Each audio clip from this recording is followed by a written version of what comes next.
I was at the Macy's department store in Long Island. I was waiting in line with a bunch of other kids, ready to go through the steps, up the steps, through the candy cane gates, and for the usual sit in the lap.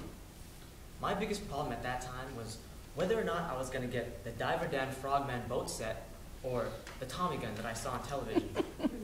See, what you ask Santa Claus for Christmas at that age is a life decision.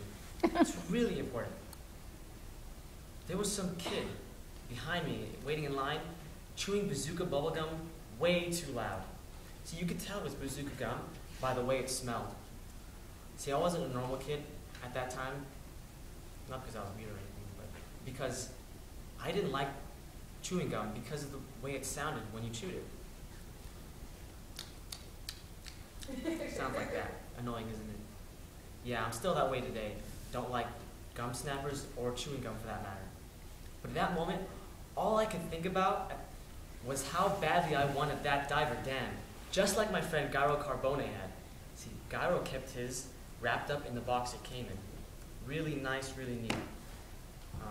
He brought it into school one day for show off and tell. It's not really called that, but and he wouldn't let anybody touch it. Not even me, his old pal James. Well, except Mary Zito. See, Mary was one grade ahead of us, and he had the hots for her. So Mary held it up in the light, and she said, "Diver Dan, it's just a diver. How boring." Jeez, Mary, what an idiot. If Mary Zito had even an ounce of sense in that numbskull brain of hers, she would know that Diver Dan was no ordinary diver. Diver Dan was a freaking man. Diver Dan could swim on both the surface of the water and underwater, under his own propulsion. Diver Dan, jeez, Mary, you little twit. Diver Dan could dive to the depths of the ocean and wrestle with great giant octopuses, and on his adventures in search of buried treasure hidden deep below sunken ships, Diver Dan could do it all. That's why I had to have one of those Diver Dan Frogman boats. The Tommy gun was also pretty neat. It was modeled after the gun that they used in the St. Valentine's Day Massacre.